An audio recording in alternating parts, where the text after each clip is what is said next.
Date आज 18 मई 2023। ये सब टॉपिक डिस्कस करेंगे इस क्लास में। फर्स्ट टॉपिक है सागर परिक्रमा। ये प्रीलिम्स के लिए इंपॉर्टेंट है और जीएस पेपर 3 मेंस के लिए इंपॉर्टेंट है। ये ministry of fisheries, animal husbandry and dairying, ये मंत्रालय है जो इसको इम्प्लीमेंट करता है सागर परिक्रमा को। तो ये मंत्रालय आपको याद रखना है किसकी है, ये स्कीम या योजना, इनिशिएटिव सागर परिक्रमा। जैसा इसके नाम में है सागर परिक्रमा, यानी कि ओशन की परिक्रमा, चक्कर लगाना है। और कौन से ओशन का? देखो हमारे इंडिया का जो कोस्टल एरिया है, ये इंडिया है। इंडिया का जो तटीय स्थल है या तटीय क्षेत्र बोल सकते हो या कोस्टल एरिया, ये वाला, इस एरिया में ये परिक्रमा लगाना है।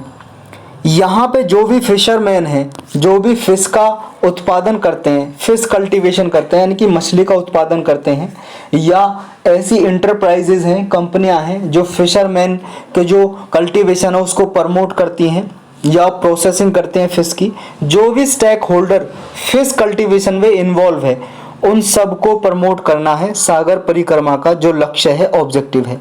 तो बस ये दो बातें आपको याद रखनी है इसमें। कौन सा, किस मिनिस्ट्री की है सागर परिक्रमा, और ऑब्जेक्टिव टारगेट क्या है, यही इसमें लिखा है, आप पढ़ सकते हो। फिश कल्टीवेशन को प्रमोट करने के लिए गवर्नमेंट ने बहुत सारी स्कीम्स, प्रोग्राम चला रखे हैं। उनके थ्रू ही ये जो सागर परिक्रमा है, फिशरमैन के जो भी मान लो कोई भी चैलेंजेस आते हैं, चुनौतियां आती हैं, परेशानियां आती हैं, उनको निपटाएंगे, एड्रेस करेंगे सागर परिक्रमा के थ्रू। जैसे प्रधानमंत्री मत्स्य संपदा योजना है, किसान क्रेडिट कार्ड है, तो इनके बारे में बताना, फिशर कल्टीवेशन जो करते हैं किसान उनको, और इनके बारे में जो भी मान लो कोई परेशानियां आ रही हैं उनका निपटारा करना। इसमें बहुत सारे ऑफिशियल्स हैं जो स्टेट फिशर ऑफिशियल्स हैं या फिशरमैन के रिप्रेजेंटेटिव हैं, या फिर जो फिश फार्मर हैं उन वो एंटरप्रेन्योर्स हैं, और स्टेक होल्डर्स हैं या सेंटर से ऑफिशियल हैं, साइंटिस्ट हैं, वो सब इसमें पार्टिसिपेट कर रहे हैं इस परिक्रमा में। और आज़ादी का जो 75 साल के उपलक्ष्य में हम आज़ादी का अमृत महोत्सव मना रहे हैं, उसी के उपलक्ष्य में ये सागर परिक्रमा कराई जा रही है। तो यही था इसके बारे में। नेक्स्ट टॉपिक है नेशनल प्रोडक्टिविटी काउंसिल। ये प्रीलिम्स के लिए भी इंपॉर्टेंट है और जीएस पेपर 3 के लिए मेंस में इंपॉर्टेंट है। ये national productivity council recently news में है, एक ऑटोनॉमस ऑर्गेनाइजेशन है। किस डिपार्टमेंट और किस मिनिस्ट्री के अंडर काम करती है ये आपको पता होना चाहिए। ये ministry of commerce and industry के अंडर ये डिपार्टमेंट है, DPIIT, department for promotion of industry and internal trade.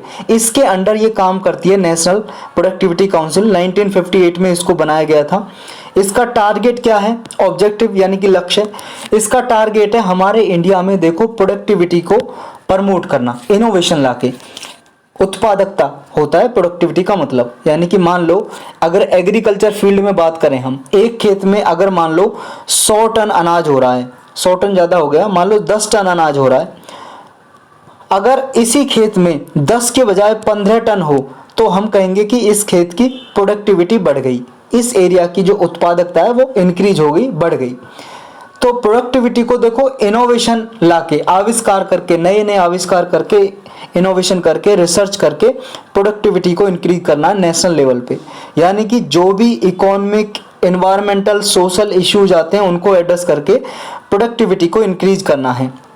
Government को देखो, बिजनेस या सोसाइटी, इन सबको भी देखो ये नेशनल प्रोडक्टिविटी काउंसिल एक तरह से इंफॉर्मेशन प्रोवाइड करती है। और जो इंडस्ट्रीज हैं, सर्विसेज हैं या एग्रीकल्चर सेक्टर है, उसके लिए सॉल्यूशन प्रोवाइड करना। डिफरेंट जो कंसल्टेंसी हैं या रिसर्च ग्रुप हैं उनसे ये कंसल्ट करती है। और national productivity council Asian productivity organization का कॉन्स्टिट्यूएंट है, पार्ट है। एशियन प्रोडक्टिविटी काउंसिल देखो एशिया की जो कंट्री है उनमें प्रोडक्टिविटी को प्रमोट करने के लिए काम करता है। और जो हमारे इंडिया का नेशनल प्रोडक्टिविटी काउंसिल है वो इसका पार्ट है एशियन प्रोडक्टिविटी ऑर्गेनाइजेशन का। एशियन प्रोडक्टिविटी ऑर्गेनाइजेशन एक इंटर गवर्नमेंटल बॉडी है, इंटर गवर्नमेंटल बॉडी, और इंडिया भी इसका मेंबर है। इंडिया की तरफ से एनपीसी पार्टिसिपेट करता है। नेक्स्ट टॉपिक है संचार साथी पोर्टल। ये प्रीलिम्स के लिए इंपॉर्टेंट है और जीएस पेपर 2 और 3 के लिए इंपॉर्टेंट है। यूनियन मिनिस्ट्री ऑफ कम्युनिकेशन, मंत्रालय याद होना चाहिए आपको, किस मंत्रालय ने इसको लॉन्च किया है, तो मिनिस्ट्री ऑफ कम्युनिकेशन ने इसको लॉन्च किया है, संचार साथी पोर्टल। ये समझ लो इंटरनेट पे एक साइट होगी तो ये संचार साथी है। काम क्या होगा इसका? काम ये होगा, जैसा इसके नाम में संचार का मतलब कम्युनिकेशन, संचार साथी मोबाइल कम्युनिकेशन या मोबाइल टेलीकम्युनिकेशन या मोबाइल कनेक्शन में जो भी प्रॉब्लम आती है उनको सॉल्व करेगा ये संचार साथी पोर्टल। किसने बनाया है ये संचार साथी पोर्टल? सी डॉट ने बनाया है। C dot centre for development of telemetry, ये डिपार्टमेंट ऑफ टेलीकम्युनिकेशन के अंडर काम करता है। सी डॉट ये सेंटर है जो, और department of telecommunication ministry of communication के अंडर काम करता है। इसमें देखो जो ये संचार साथी पोर्टल बनाया है क्या काम करेगा? ये काम ये करेगा, मान लो किसी का मोबाइल खो गया या किसी के मोबाइल के नाम पे नंबर पे कोई दूसरा, मान लो मोबाइल नंबर पे नहीं बल्कि आपके मान लो किसी डॉक्यूमेंट्स पे दूसरा कोई आदमी मोबाइल नंबर लिया हुआ है और चला रहा है, या फिर कोई आपकी आइडेंटिटी थेफ्ट कर रहा है, चोरी कर रहा है, या आपके नाम से केवाईसी करा रखी है किसी ने, या कोई आपके नाम से बैंकिंग फ्रॉड कर रहा है। ये जितने भी सारी प्रॉब्लम है इनको सॉल्यूशन देगा संचार साथी पोर्टल। किस तरह से देगा? देखो इसमें क्या है, जो पोर्टल है मोबाइल फोन यूजर्स को अलाउ करेगा। जैसे मान लो आपने मोबाइल ले रखा है, उसमें आपकी सिम है, आपके आधार कार्ड पे या आपके किसी भी डॉक्यूमेंट पे आपके नाम से सिम है जो आप यूज कर रहे हो, अपना नंबर। अब इसको यूज करके आप क्या कर सकते हो, संचार साथी पोर्टल पे आप रजिस्टर कर सकते हो अपने मोबाइल नंबर से। अब जब आपने रजिस्टर कर लिया, यानी कि आपका जो मोबाइल है वो आपने यहाँ पे रजिस्टर कर लिया, लॉगिन कर लिया। जैसे मान लो आप फेसबुक पे बना लेते हो या इंस्टाग्राम पे आईडी बना लेते हो, इस तरह से आपकी आईडी बन गई इस पे संचार साथी पोर्टल पे। उस पे फिर जाके आप देख सकते हो कि आपके नाम पे कोई दूसरा आदमी तो मोबाइल नंबर लेके नहीं चला रहा है। अगर वो चला रहा है तो आप इस पे कंप्लेंट कर सकते हो और उस दूसरे मोबाइल फ़ोन को, मान लो जो नंबर चला रहा है उसको ब्लॉक कर सकते हो, उस कनेक्शन को। और अगर आपका मोबाइल मान लो खो जाता है या कोई चोरी कर लेता है तो आप अपने मोबाइल नंबर को इस पोर्टल पे जाके ब्लॉक कर सकते हो, इस संचार साथी पोर्टल पे जाके। या फिर आप ये चेक कर सकते हो, जो आप मान लो मोबाइल फ़ोन खरीदने जा रहे हो उसका IMEI नंबर वो जीनियन है, सही है, ऐसा तो नहीं है कोई मुझे फ्रॉड मोबाइल बेच रहा है, तो आप ये भी चेक कर सकते हो मोबाइल फ़ोन खरीदने से पहले। तो ये सब कुछ इस पर चेक किया जा सकता है। 3 रिफॉर्म इसमें पोर्टल में किए गए हैं। पहला है CEIR। CEIR का मतलब सेंट्रल इक्विपमेंट आइडेंटिटी रजिस्टर। इसमें क्या, कोई भी मोबाइल फ़ोन खो जाता है या चोरी कर लिया जाता है, यहाँ पे जाके आप ब्लॉक कर सकते हो और यूजर मतलब ब्लॉक कर सकते हो और ट्रैक भी कर सकते हो कि किसके पास है आपका मोबाइल, IMEI नंबर से, IMEI नंबर से। नेक्स्ट है इसमें नो योर मोबाइल कनेक्शन। आप ये जान सकते हो आपके आईडी पे कोई दूसरा आदमी तो मोबाइल खरीद के या फिर मोबाइल सिम खरीद के चला तो नहीं रहा है, तो ये आप चेक कर सकते हो। तीसरा है artificial intelligence and facial recognition technology इसमें यूज होगी संचार साथी पोर्टल में, तो यही होगा इसमें। और ये पोर्टल एक तरह से रिफॉर्म लेके आएगा, ट्रांसपेरेंसी इंक्रीज करेगा, पारदर्शिता, सिक्योरिटी देगा, सुरक्षा देगा कि और मान लो आपके नाम से कोई दूसरा बंदा फ्रॉड नहीं कर सकेगा। ऐसा हो जाता है ना कि मान लो आपकी आईडी चोरी होगी, आधार कार्ड या कोई और डॉक्यूमेंट, उसके नाम पे कोई दूसरा बंदा सिम निकाल के वो चला रहा है और कोई मान लो वो फ्रॉड कर रहा है तो आपके घर पे पुलिस आएगी। तो ये सब जो है ये कम होंगे केसेस, सिक्योरिटी प्रोवाइड करेगा एक तरह से, और टेलीकॉम सेक्टर के लिए अकाउंटेबिलिटी फिक्स करेगा। तो यही था इसके बारे में। नेक्स्ट टॉपिक है मिनिमम इंपोर्ट प्राइस। ये प्रीलिम्स के लिए इंपॉर्टेंट है और जीएस पेपर 3। सेंट्रल गवर्नमेंट ने अभी देखो मिनिमम इंपोर्ट प्राइस फिक्स किया है एप्पल्स के लिए। एप्पल मतलब जानते हो सेब। जम्मू कश्मीर में क्या है, एप्पल जो होते हैं वो हमारे इंडिया में बेचे जा रहे हैं, लेकिन उनका प्राइस क्या है, बहुत ज़्यादा है और उन्हें लोग खरीद नहीं रहे। क्यों नहीं खरीद रहे? क्योंकि बाहर से इंपोर्ट किया जा रहा है। बहुत सारी कंपनियां होती हैं ना, बहुत सारे लोग होते हैं एंटरप्रेन्योर्स, उद्योगपति, वो बाहर से इंपोर्ट कर रहे हैं, आयात कर रहे हैं। बाहरी देश से अगर खरीद रहे हैं वो क्या, उनका उन सेब का प्राइस है ना जो उन कम है। मान लो हमारे यहाँ पे जम्मू कश्मीर में जो किसान है वो मंडी में बेचने जा रहे हैं तो 50 रुपये में जा रहा है, लेकिन बाहर से खरीद रहे हैं तो 40 रुपये 30 रुपये किलो आ रहा है एप्पल। तो अब बताओ ये मार्केट से जब मान लो आएगा, ये मार्केट में हमारी इंपोर्ट करके 30 रुपये किलो या 20 रुपये किलो सेब आएगा, यहाँ पे मान लो 30-40 रुपये किलो बेचेगा कोई सेब को, तो फिर ये जम्मू कश्मीर का जो एप्पल है वो कौन खरीदेगा? किसान ही मार्केट में जा रहे हैं 50 रुपये किलो बेचने और मंडी में, और फिर मंडी से मान लो जो सेलर हैं, रिटेल सेलर, वो लेके आएंगे, वो बेचेंगे 60-70 रुपये किलो या 80 रुपये किलो, तो कौन खरीदेगा इनको? इसलिए क्या किया है गवर्नमेंट ने, मिनिमम इंपोर्ट प्राइस लगाया है। क्या मतलब है इसका? इसका मतलब ये है कि बाहर से जो खरीदी जाएगी सेब, एप्पल खरीदे जाएंगे, उनका प्राइस फिक्स कर दिया कि वो 50 से नीचे का नहीं खरीदेंगे। तो इसी को बोलेंगे मिनिमम इंपोर्ट प्राइस, मतलब न्यूनतम आयात मूल्य, मिनिमम इंपोर्ट प्राइस। तो कोई भी आदमी अलाउ नहीं होगा कि इस प्राइस से नीचे वो किसी कमोडिटी को नहीं खरीद सकता, किसी भी माल वस्तु को नहीं खरीद सकता, अगर गवर्नमेंट ने उसका MIP minimum import price fix कर दिया। और कौन करता है गवर्नमेंट की तरफ से? ये मिनिस्ट्री ऑफ कॉमर्स के अंडर ये डायरेक्टरेट जनरल है, directorate general of foreign trade, DGFT, ये करता है। तो आपको याद होना चाहिए कि मिनिमम इंपोर्ट प्राइस फिक्स कौन करता है? मिनिस्ट्री ऑफ कॉमर्स के अंडर ये DGFT।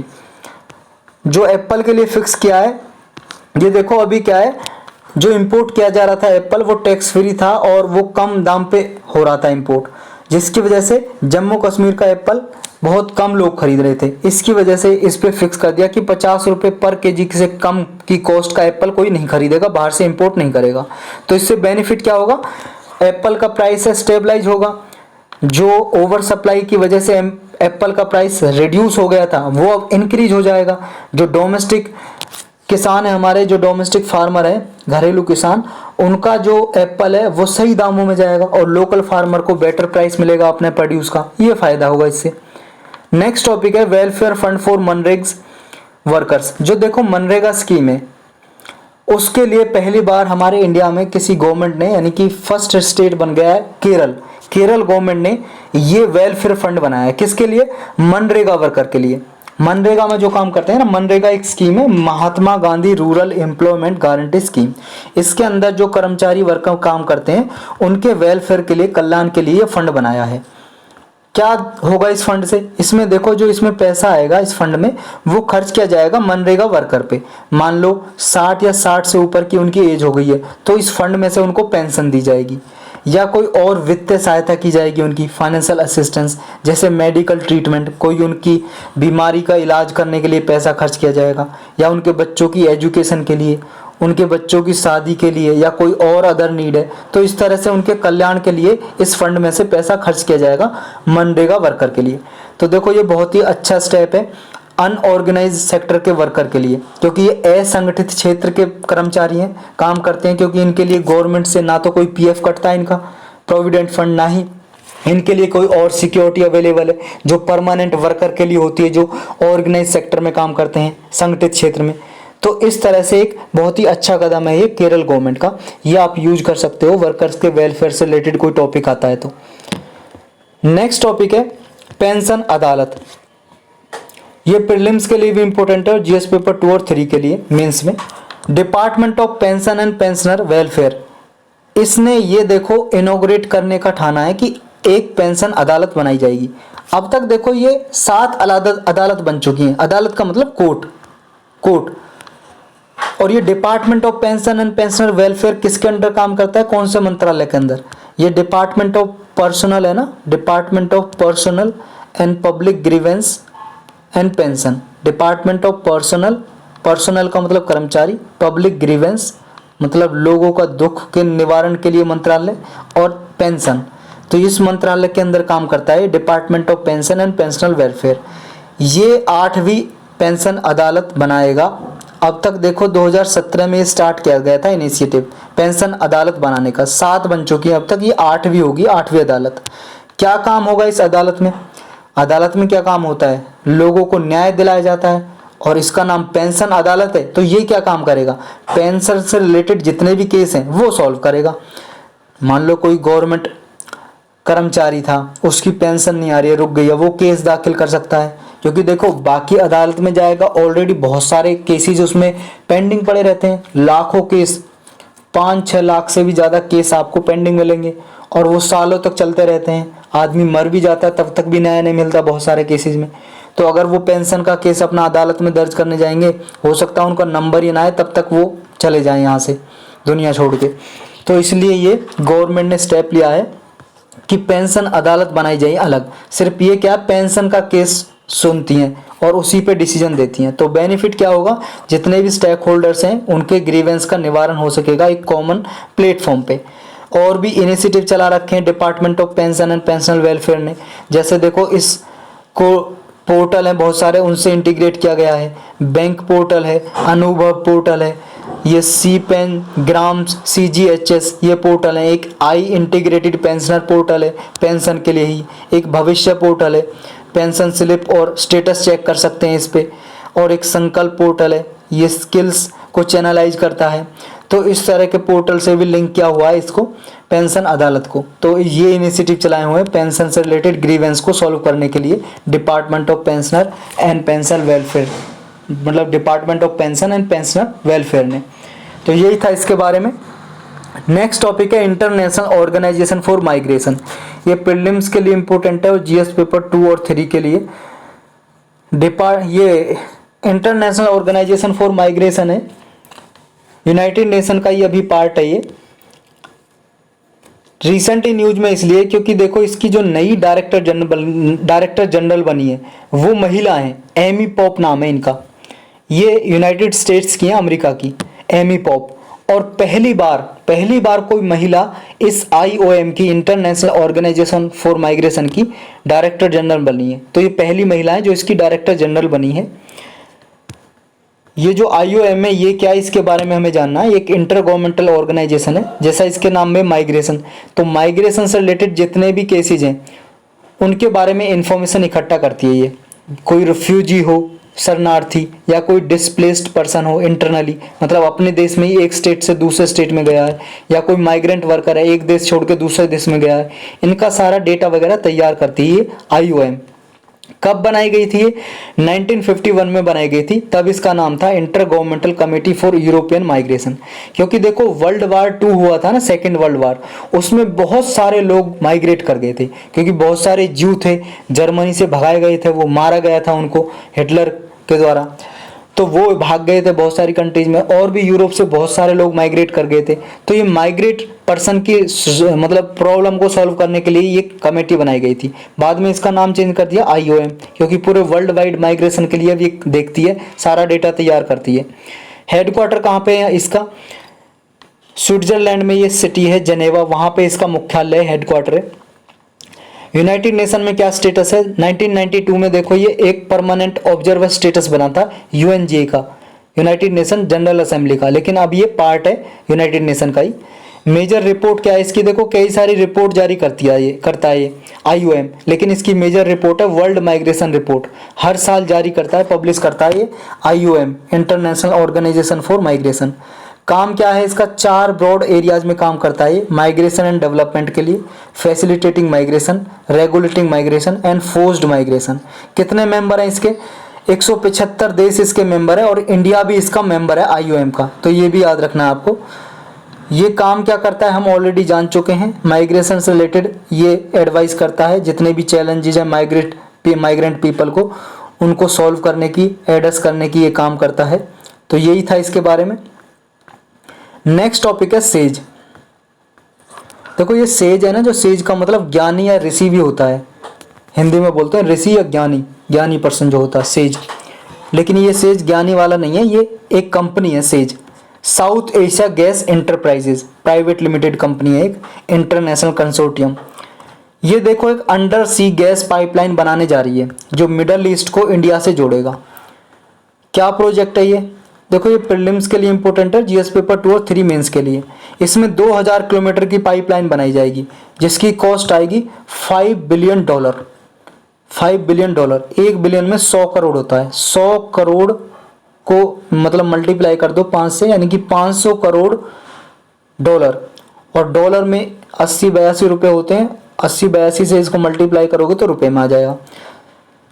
तो 2000 किलोमीटर लंबी ये पाइपलाइन बनेगी अरेबियन सी से होते हुए। कहाँ से जाएगी ये जो आप देख रहे हो, ये देखो इधर मिडल ईस्ट में देखो ये ईरान का ये चाहबार पोर्ट है, और इधर से UAE, ओमान, इधर से होते हुए पाइपलाइन इंडिया की तरफ आएगी, यहाँ से कनेक्ट करेगी। इस वाले मैप में देख सकते हो आप, ये देखो यहाँ पे ये इधर यमन है, यहाँ से होते हुए ये पाइपलाइन, और चाहबार पोर्ट है ईरान का, यहाँ से ये पाइपलाइन आ रही है जो यहाँ से ये देखो इंडिया में ये वाला प्लेस है जो मुंबई, इस वाले प्लेस में आएगी पाइपलाइन, अंडर सी जाएगी ये समुद्र से होते हुए अरेबियन सी से नीचे में। फ़ायदा क्या होगा इसका, देखो जो अभी हम क्या है पानी के जो जहाज होते हैं शिप के जरिए मंगाते हैं, यहाँ से कोई गैस मंगानी होती है, लेकिन अगर ये गैस पाइपलाइन होगी तो पाइपलाइन के थ्रू ही गैस आ जाएगी यहाँ से। इससे 7,000 करोड़ रुपए की सेविंग होगी अगर यहाँ से लिक्विफाइड नेचुरल गैस इंपोर्ट करेंगे हम, LNG। तो इंपोर्ट इसमें जो होगी गैस वो ओमान से, UAE, Saudi Arabia, Iran, Turkmenistan, कतार से हो सकती है। आप कहोगे ये तो यहीं से है चाबार पोर्ट से, फिर यहाँ से कैसे आएगी? क्योंकि देखो ये पाइपलाइन आगे भी तो हो सकती है ना, यहाँ से लैंड से होते हुए दूसरी कंट्रीज में जा सकती है। ये आपकी यहाँ से देखो यहाँ पे आएगी तो इधर जा सकती है, आपकी ईरान से इधर तुर्कमेनिस्तान यहाँ पे है, इधर जा सकती है, सऊदी अरबिया में जा सकती है लैंड के जरिए। तो यहाँ से गैस इंपोर्ट की जाएगी इसके जरिए। प्राइस क्या होगा इसका, देखो जो प्रपोज्ड पाइपलाइन है ये लगभग 31 million metric standard cubic metre per day, एक दिन में 31 million metric standard cubic metre इतनी गैस ये इंडिया को अंडर सी ट्रांसफ़र करेगी। और ये 20 साल का कॉन्ट्रैक्ट किया है इंडिया ने। सेज क्या है ऑलरेडी हम जान चुके हैं, जो इस पाइपलाइन को बना रही है एक कंपनी है south Asia gas enterprises private limited. ये जो कंपनी है इसको कौन प्रमोट करता है, इसे देखो एक इंडिया की ग्रुप है, न्यू दिल्ली बेस्ड ग्रुप है, न्यू दिल्ली में ये ग्रुप सिद्धोमल ग्रुप, और एक यूनाइटेड किंगडम का एक कंपनी है डीप वाटर टेक्नोलॉजी कंपनी। तो ये यूनाइटेड किंगडम की कंपनी और न्यू दिल्ली बेस्ड जो ग्रुप है ये दोनों इसको प्रमोट करते हैं सेज को। ये पाइपलाइन बिछाने का काम करती है मेनली सेज। तो यही था इसके बारे में। नेक्स्ट टॉपिक है UNFF 18। ये प्रीलिम्स के लिए इंपॉर्टेंट है, GS पेपर 2 और 3 के लिए। इसकी 18वीं मीटिंग हुई है, ये समझ लो 18वां सेशन हुआ है United nation forum on forest का। कहाँ पे हुआ है? अमेरिका में, सिटी है न्यूयॉर्क, वहाँ पे हुआ है। ये 2000 में एस्टेब्लिश किया गया था UNFF, United nation forum on forest. United nation economic and social council है जो इकोसॉक, उसने ये बनाया था 2000 में। क्या काम करता है? जैसा इसके नाम में फॉरेस्ट पे फोरम है, तो ये मैनेजमेंट करता है, कंजर्व करता है कि हर एक फॉरेस्ट का, जंगल का सस्टेनेबल डेवलपमेंट हो, उसे बचा के रखा जाए, और हर एक देश पॉलिटिकल कमिटमेंट करे कि वो अपने देश में फॉरेस्ट को डेवलप करेगा और उससे कंजर्व करेगा, सस्टेनेबल डेवलपमेंट करेगा। इस मीटिंग की मेजर हाईलाइट क्या है? इस मीटिंग में देखो सस्टेनेबल फॉरेस्ट मैनेजमेंट है जो ट्रॉपिकल रीजन में, उसकी प्रैक्टिस को प्रमोट किया गया है। ट्रॉपिकल रीजन आप जानते हो, जैसे ये वर्ल्ड मैप देख रहे हो आप, ये भूमध्य रेखा इक्वेटर है, ये कर्क रेखा है 23.5 डिग्री पे नॉर्थ में, और ये मकर रेखा है। कर्क रेखा को ट्रॉपिक ऑफ कैंसर इंग्लिश में बोलते हैं, मकर रेखा को ट्रॉपिक ऑफ कैप्रिकॉर्न। इन दोनों के बीच में ये एरिया है, इसे बोलते हैं ट्रॉपिकल रीजन। तो ट्रॉपिकल रीजन में जो फॉरेस्ट है उसका मैनेजमेंट करना इसमें डिस्कस किया गया। इंडिया का क्या रोल है इसमें? देखो इंडिया ने प्रेजेंट किया इसमें कि कंट्री लेड इनिशिएटिव होना चाहिए सस्टेनेबल फॉरेस्ट मैनेजमेंट के लिए, और लॉन्ग टर्म सॉल्यूशन होना चाहिए। इसमें इंडिया ने वाइल्ड फायर रिगार्डिंग जो कंसर्न है उसको रेज किया, जो जंगलों में आग लग जाती है उसकी परेशानी को डिस्कस किया, और जो करंट फॉरेस्ट सर्टिफिकेशन स्कीम है उस पर लिमिटेशन लगाने की बात की इंडिया ने। तो यही था इसके बारे में, और आज के टॉपिक भी यही थे। कुछ वन लाइनर टॉपिक है जो रिसेंटली न्यूज़ में थे या पहले भी न्यूज़ में रह चुके हैं। जैसे देखो एक ये लाइबोर, कई बार ये टर्म न्यूज़ में रहती है। क्या मतलब है इसका लाइबोर का, या लाइबर बोलते हैं इसे?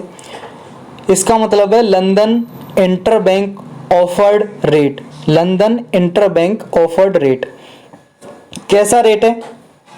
ये देखो एक इंटरेस्ट रेट है, ब्याज की दर। जैसे मान लो आप बैंक से लोन लेने जा रहे हो तो वो कुछ इंटरेस्ट पे आपको ब्याज देगा, लोन मतलब इंटरेस्ट पे लोन देगा, कुछ ब्याज लेगा। वो आपने मान लो 10,000 रुपये लिए 6 महीने के लिए, तो फिर हर महीने आपसे ब्याज लगाए, 1 साल में ब्याज लेगा। इस तरह से अगर इंटरनेशनल मार्केट में, इंटरनेशनल इंटरबैंक मार्केट में अगर कोई लोन लेना चाहते हैं बैंक एक दूसरे कंट्री के बैंक से, ग्लोबल बैंक जो होते हैं वो मान लो उधार देना चाहते हैं किसी को और दूसरा बैंक लोन लेना चाहता है, तो जो बैंक उधार देगा लैंड करेगा, LEND का मतलब उधार देना, तो जो बैंक उधार देगा उसके लिए इंटरेस्ट रेट क्या होती है, लाइबर, उसी को क्या बोलते हैं, Liber, London inter bank offered rate. समझ गए? यानी कि इंटरनेशनल बैंक मार्केट में अगर कोई ग्लोबल बैंक किसी दूसरे बैंक को उधार देता है, लोन देता है, जिस इंटरेस्ट पे, जिस ब्याज की दर पे वो लोन देता है उस ब्याज की दर को बोलते हैं Liber, London inter bank offered rate.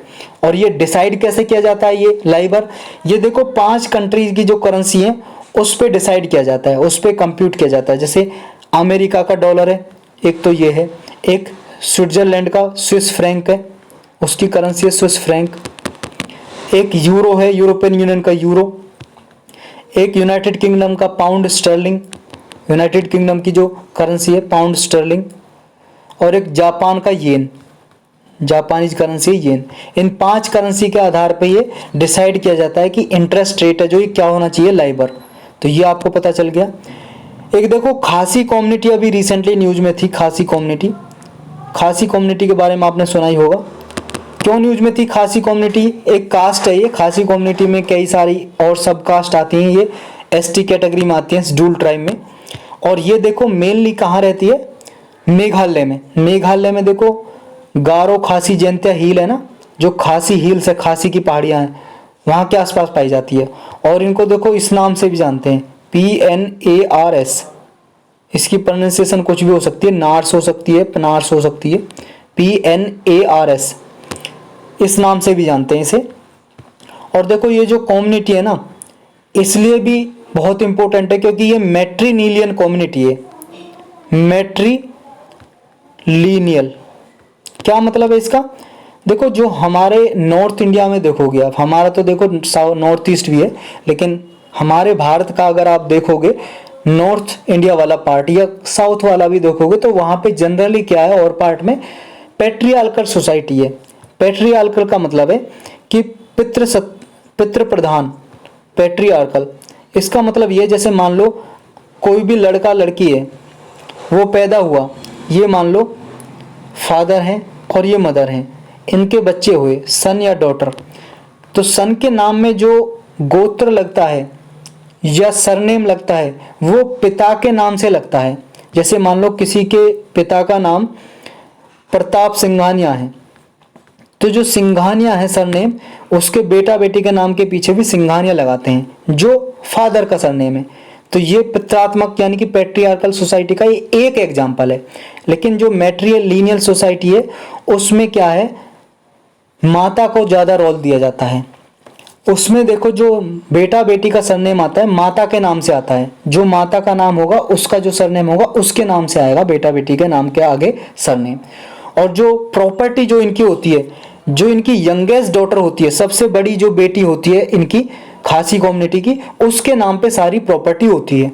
और पैट्रियार्कल सोसाइटी में आपको पता है बेटों के नाम पे प्रॉपर्टी होती है। तो ये फर्क है मैट्रिलिनियल और पैट्रियार्कल सोसाइटी में। और भी बहुत सारे फर्क हैं, यानी कि इसमें जो मेन रोल प्रधानता दी जाती है वो बेटी को, डॉटर को, महिला को दी जाती है। और यहाँ पे जनरली ये भी देखा जाता है कि जो महिला है वो क्या है, वो बारात लेके भी जाती है लड़के के घर पे। तो ये भी देखा जाता है मैट्रिलिनियल सोसाइटी में, बारात लेके जाती है और अपने घर पे लेके आती है। जैसे लड़का शादी करके लेके आता है लड़की को, इस तरह से लड़की शादी करके लड़के को अपने घर पे लेके जाती है और अपने घर पे रखती हैं। सारी ऐसे होता है इस तरह से मैट्रिलिनियल सोसाइटीज़ में। तो ये न्यूज में थी, आपको ये पता होना चाहिए कि कम्युनिटी कहाँ पे पाई जाती है, मैच द फॉलोइंग में पूछा जा सकता है। तो यही था इसके बारे में और यही टॉपिक थे आज के।